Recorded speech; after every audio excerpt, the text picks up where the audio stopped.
Communication à la Ligue des droits et libertés.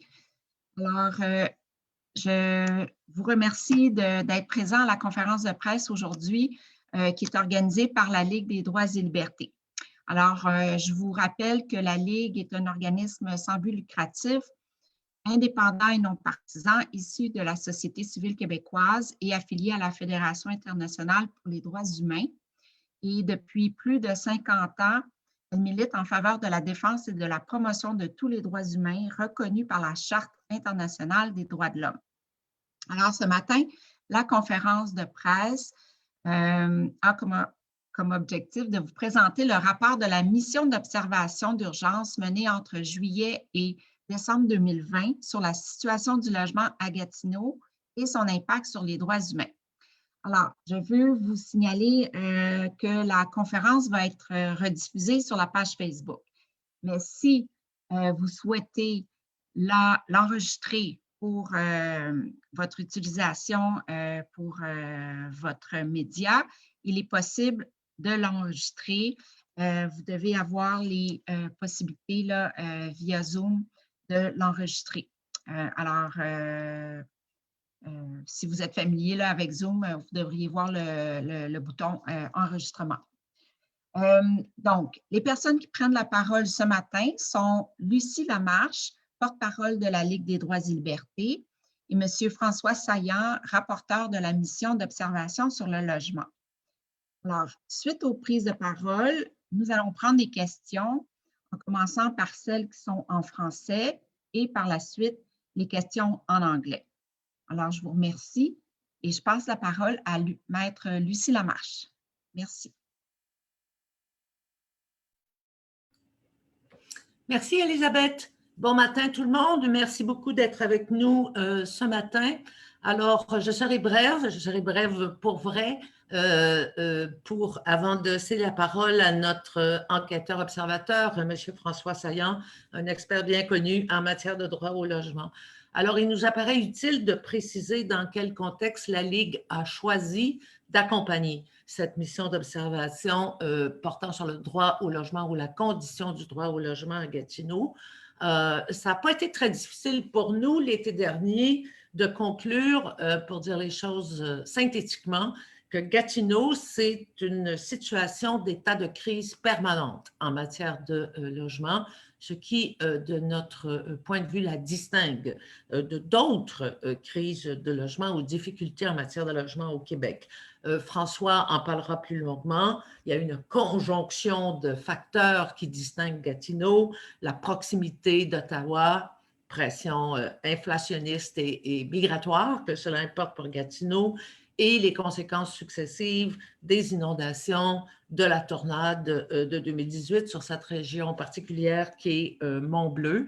Donc, étant convaincus que nous étions et nous sommes toujours en face d'un état de crise permanente, nous avons convenu d'accompagner et de mettre en forme le rapport de la mission d'observation de François Saillant qui, tout en respectant les règles sanitaires en contexte de pandémie, a mené une cinquantaine d'entretiens, entrevues, rencontres de groupe au fil de l'automne 2020. Il est important de préciser que les décideurs ont été rencontrés et aussi de préciser toutefois qu'il nous a été impossible de rencontrer les députés de la CAQ de la région qui ont été dûment invités à se joindre à la conversation. Aussi important pour la Ligue de reconnaître ce matin l'importance des récents efforts consentis eu égard à la situation de l'habitation et du logement à Gatineau par les autorités municipales, ce qui, hélas, ne nous empêchera pas de conclure que ces efforts sont insatisfaisants ou insuffisants vu l'état de crise permanente du logement dans la région. Après la présentation publique du rapport, la Ligue des droits et libertés a décidé de soumettre au Comité des droits économiques et sociaux et culturels des Nations unies le rapport de mission, lequel sera acheminé à ce comité dans les jours qui viennent. Pourquoi? Parce que les États font périodiquement un rapport de la mise en œuvre des droits économiques et sociaux à ce comité et que sous peu, le comité entamera l'examen du 7e rapport de mise en œuvre du Canada. Deux considérations avant de céder la parole à François Saillant.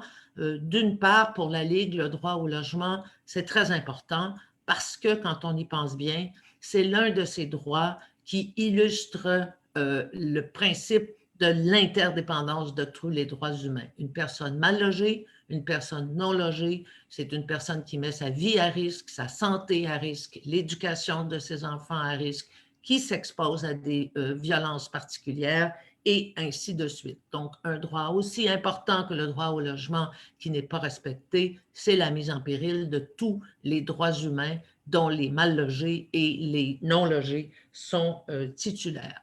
Un dernier mot, il est clair, François en fera état, que l'itinérance est un drame à Gatineau. Toutefois, pour la Ligue, l'itinérance, les situations de campement, de non-logement, c'est la pointe de l'iceberg. Parce que sous la pointe de l'iceberg, que découvre-t-on? On découvre un problème plus général de violation du droit au logement. Ce n'est pas seulement que les logements ne soient pas accessibles, c'est aussi que Gatineau présente cette particularité d'une grande vétusté du parc locatif. Et sans autre commentaire, je vous remercie encore une fois d'être avec nous ce matin. Je cède la parole, ou alors c'est le boulot d'Elisabeth de céder la parole à François Saillant. Merci. Merci, Lucie. Alors, effectivement, c'est le tour maintenant de François Saillant.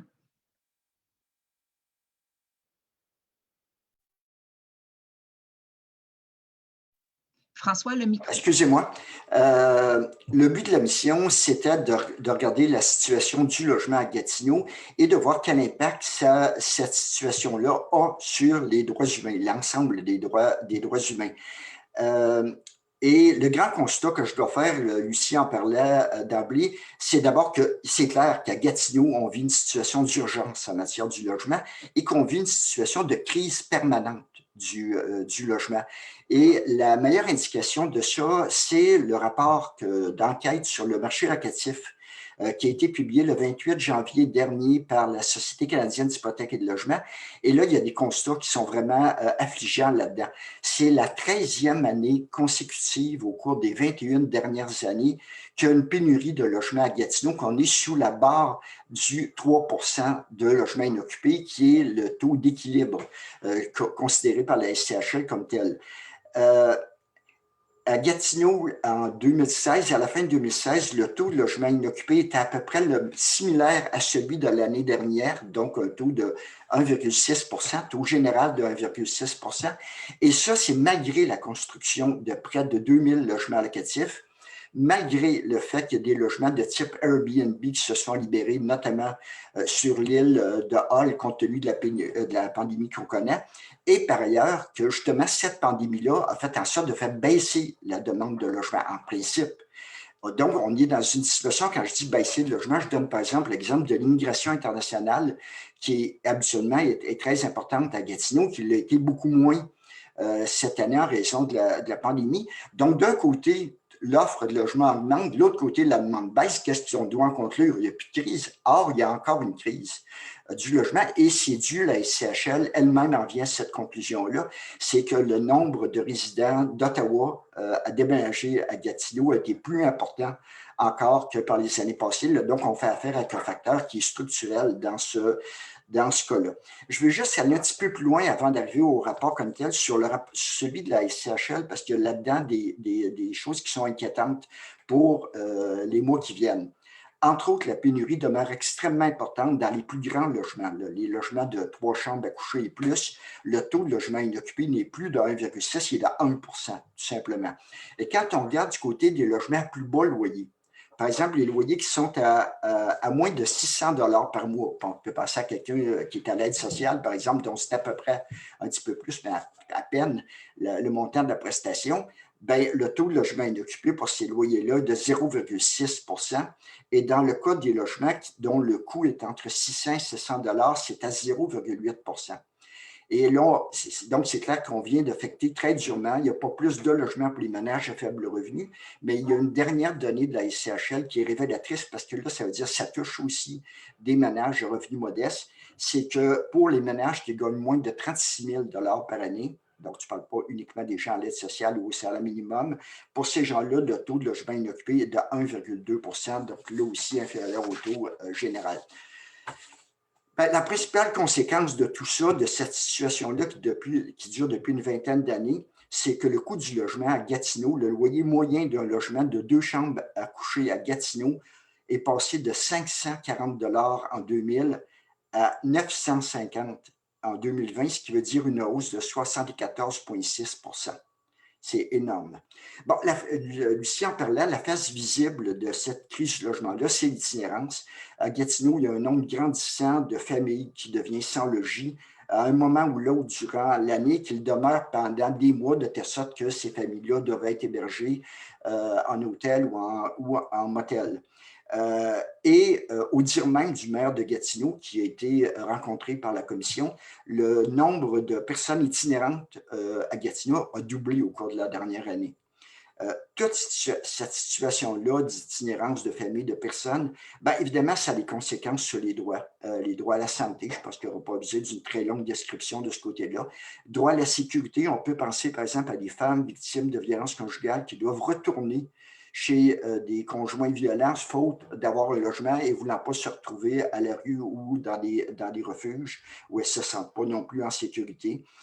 Droit au travail, on nous a dit, il y a des femmes qui nous ont témoigné, des femmes demeurant en hôtel.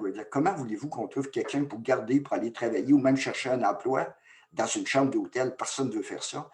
Le droit à la vie privée, le droit à la dignité des personnes, et même le droit à la vie dans le cas des personnes itinérantes. On nous a parlé au niveau des intervenants d'une quarantaine de décès en 2020 à Gatineau.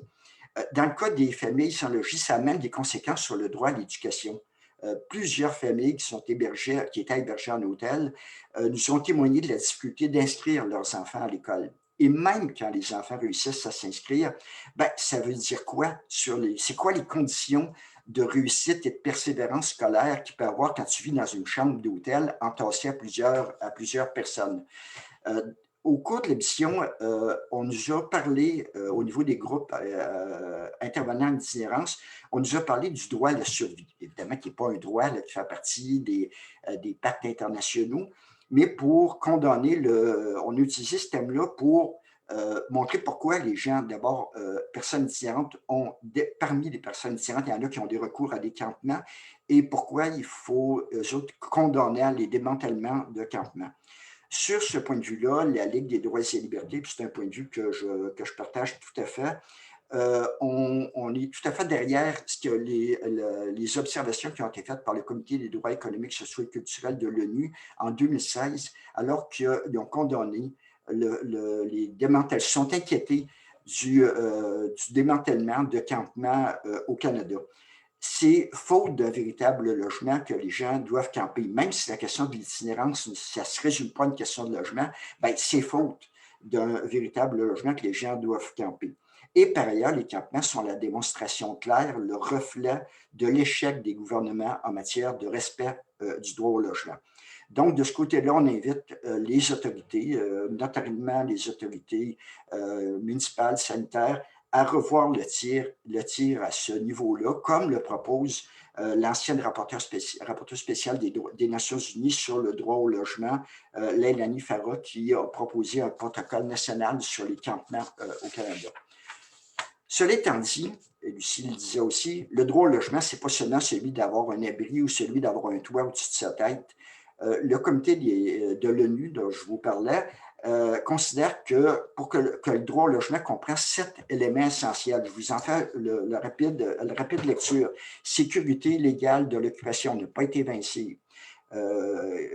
Existence de services matériaux qui sont nécessaires, capacité de paiement, habitabilité, facilité d'accès, emplacement, respect du milieu culturel. Ça, c'est ce qu'on constate comme des grands éléments.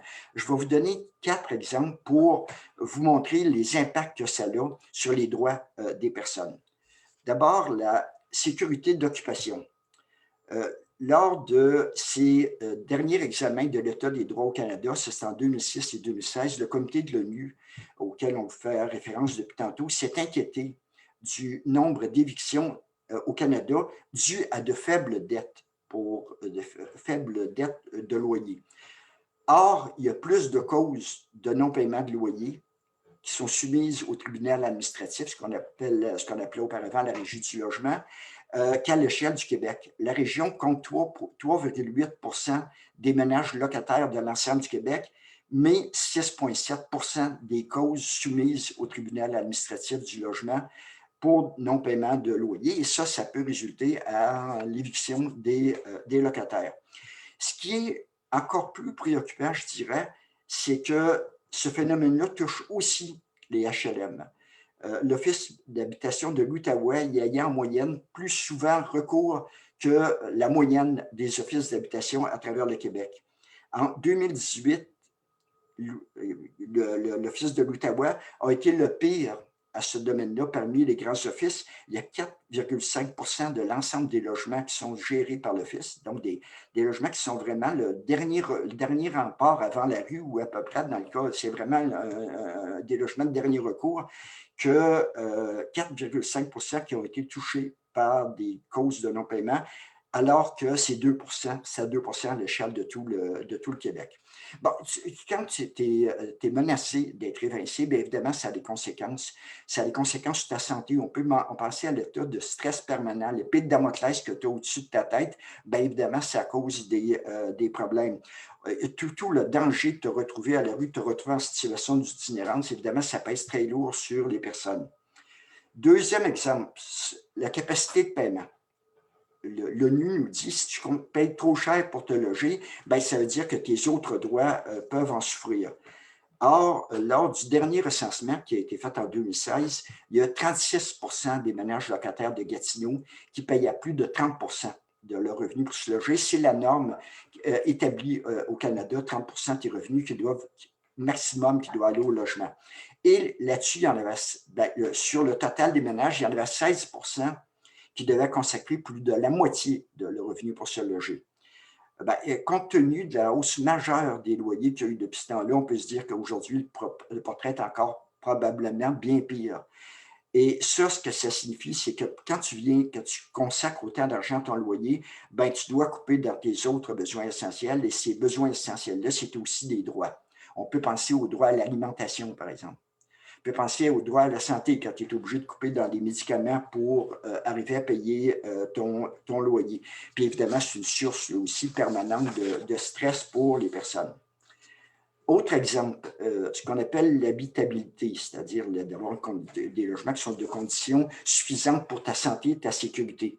Bon, j'ai entendu plusieurs témoignages de personnes, de familles qui vivaient de grands problèmes à ce niveau-là, notamment au niveau de la salubrité. On peut penser à tout le problème des moisissures, par exemple, qui est très présent à Gatineau. On peut penser à les risques d'incendie. On peut penser à des risques d'accidents dus, par exemple, à des balcons, des escaliers qui sont défectueux. Bon, là aussi, ça a des conséquences sur les droits. Droit à la santé, droit à la sécurité, droit à la dignité des personnes. En France, la loi parle carrément de logements indignes pour qualifier des logements de ce type-là. Et là-dessus, toutes les personnes qu'on a interrogées, y compris les autorités, tout le monde nous dit qu'il y a juste une minorité de propriétaires qui sont en cause, mais c'est une minorité qui possède quand même une bonne partie du parc de logements. Et c'est très clair que jusqu'à maintenant, en tout cas, la preuve ne nous a pas été faite à la mission que les moyens dont disposent les services municipaux en ce domaine-là sont suffisants pour mettre au pas ces multidélinquants-là. Dernier exemple, la facilité d'accès pour les groupes les plus vulnérables. Ça aussi, c'est un des éléments du droit au logement. Et en particulier pour les personnes qui sont victimes de catastrophes dites naturelles. Lucie vous rappelait les inondations de 2017-2019, la tornade de 2018. Ça a causé à Gatineau, ces catastrophes-là, ça a généré des inégalités environnementales. C'est-à-dire que les personnes les plus durement touchées ont été celles qui étaient les plus défavorisées économiquement. L'exemple de la tornade qui a frappé le Mont-Bleu en est un bon. La population qui a été touchée, c'est une population à faible revenu, souvent des familles nombreuses issues de l'immigration récente. Cette population-là est obligée, évidemment, compte tenu que les logements ont été détruits, de quitter le quartier. Or, le type de reconstruction qui est en cours présentement exclut ces personnes-là. On nous a témoigné de construction de logements plus petits, plus chers aussi. Donc, cette population-là qui habitait le quartier en est privée. Et là, ça a des conséquences pour ces gens-là. D'abord, ils ont été plus exposés quand ils étaient à la recherche d'un logement, ils ont été plus exposés à de la discrimination. Quand tu es une famille nombreuse ou que tu es une personne issue de l'immigration récente, ben, tu vis de la discrimination. Tu as plus de chances d'en vivre que d'autres parties de la population.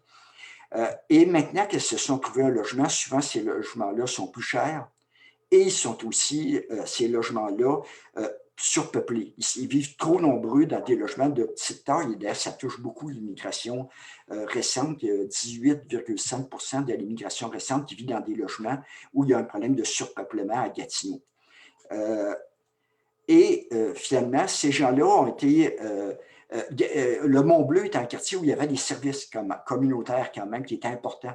Et ces gens-là doivent souvent déménager dans d'autres quartiers où il n'y a pas ce tissu communautaire-là aussi important et où les écoles ne sont pas nécessairement adaptées à la réalité de ces personnes-là, enfants issus de l'immigration récente. Bon, tout ça, ça a des effets en particulier sur certains types de ménages. Ce qui compromet leur droit à l'égalité, puis leur fait vivre toutes sortes de discriminations et d'abus. On peut penser, les femmes d'abord, c'est les principales victimes des problèmes de logement, les personnes issues de l'immigration, et surtout celles les plus récentes, et aussi les personnes en situation de handicap. J'ai rencontré notamment des groupes de personnes aveugles ou sourdes qui ont témoigné de la discrimination et des abus qu'elles ont à subir. Bon, c'est quoi nos recommandations? Notre but, c'est évidemment de donner la parole aux porteurs, aux porteuses de droits, mais on voulait aussi émettre un certain nombre de recommandations.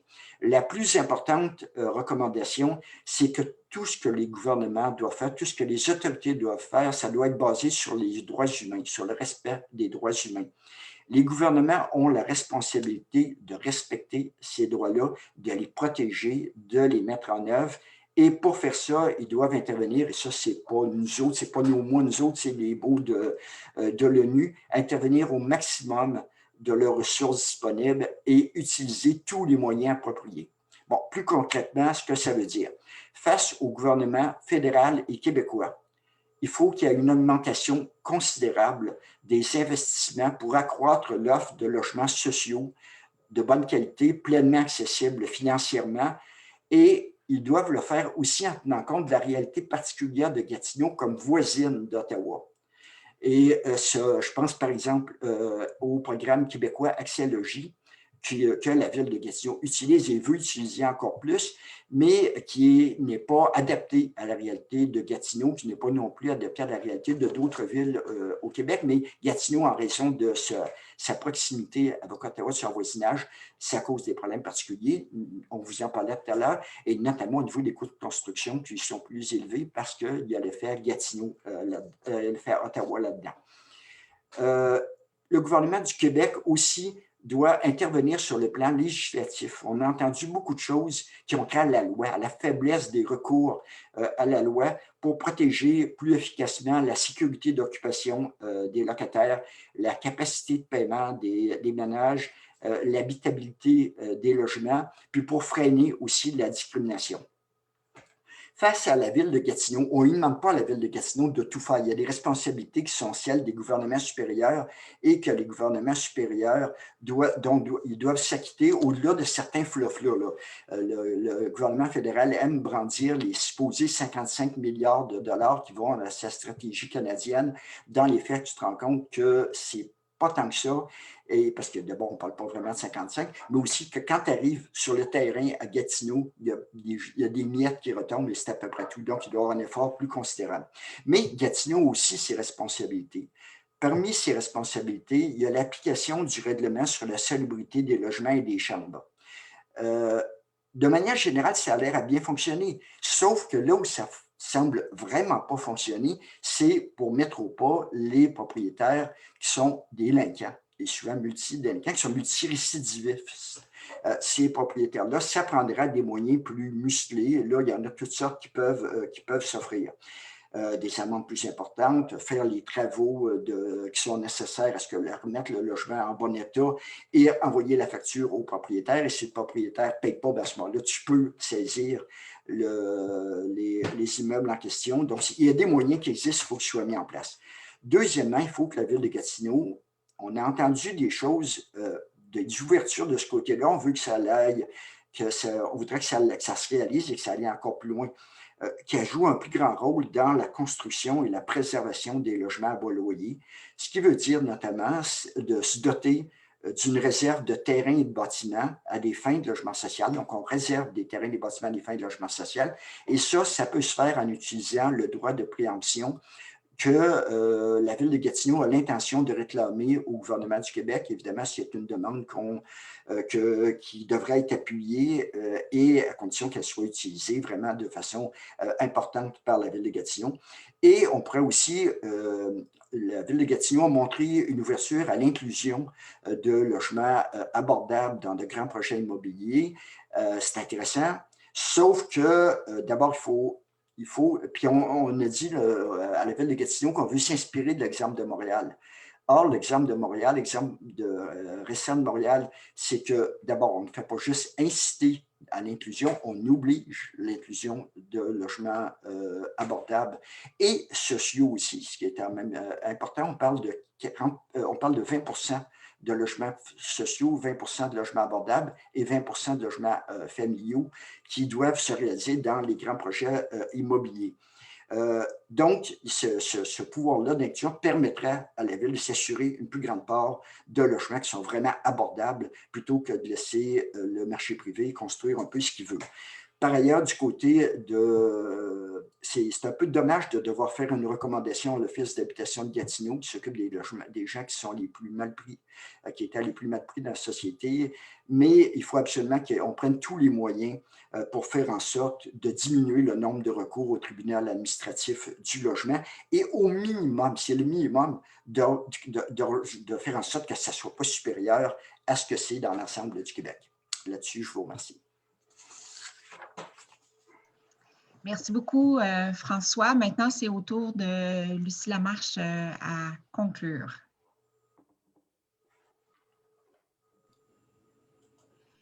Merci, Elisabeth. Rapidement, c'était très important pour la Ligue des droits. D'abord, je voudrais remercier M. Saillant, qui a investi une bonne partie de son temps cet automne sur cette mission et qui l'a fait dans des circonstances pour le moins inhabituelles et difficiles. Et je voulais aussi le remercier pour la qualité des informations qu'il a réussi à colliger et qui fait en sorte que, conformément à sa mission, la Ligue peut accepter, promouvoir et défendre ce qu'il convient peut-être d'appeler le rapport Saillant. Donc, pourquoi la Ligue se sent à l'aise avec le rapport Saillant? C'est parce que le rapport porte en son centre cette idée, et François l'a bien illustré, de l'interdépendance de tous les droits de la personne. C'est une erreur d'isoler un problème sans l'analyser dans un cadre de référence de tous les droits humains. Et le rapport est complètement construit autour de cette idée que la violation d'un droit, ça entraîne cet effet de cascade, donc de la violation des autres droits. Deuxièmement, la Ligue est aussi très à l'aise avec l'image de l'iceberg. Hein, nous sommes au mois de février, donc cette idée que l'itinérance, c'est la pointe de l'iceberg, c'est une urgence incontournable, mais que le socle de l'iceberg, quand on le regarde de près, c'est le problème urgent, mais surtout dans le cas de Gatineau, permanent, François offrait des chiffres, de la non-mise en œuvre du droit au logement. Et encore une fois, comme il le disait, ce serait une erreur de limiter cette violation au sort des plus démunis parce que, pour les raisons évoquées, on est ici dans un cas de figure où les ménages travailleurs à modeste revenu sont aussi dans une situation extrêmement délicate. En conclusion, il n'y a aucune raison que tous les gouvernements ne considèrent pas le cas de Gatineau comme un cas urgent parce que les indicateurs ne bougent jamais lorsqu'il s'agit, ou si peu, lorsqu'il s'agit de l'amélioration du droit au logement. Merci et encore merci François Saillon. Oui, merci à vous deux. Alors, ceci conclut la partie de la conférence de presse qui est publique. Alors, je remercie les personnes qui suivaient la conférence de presse sur Facebook. Alors, nous vous saluons et juste vous rappeler que sur notre site web, le communiqué de presse est disponible et surtout le rapport de la mission d'observation. Alors, vous pouvez le consulter dès maintenant sur notre site web. Alors,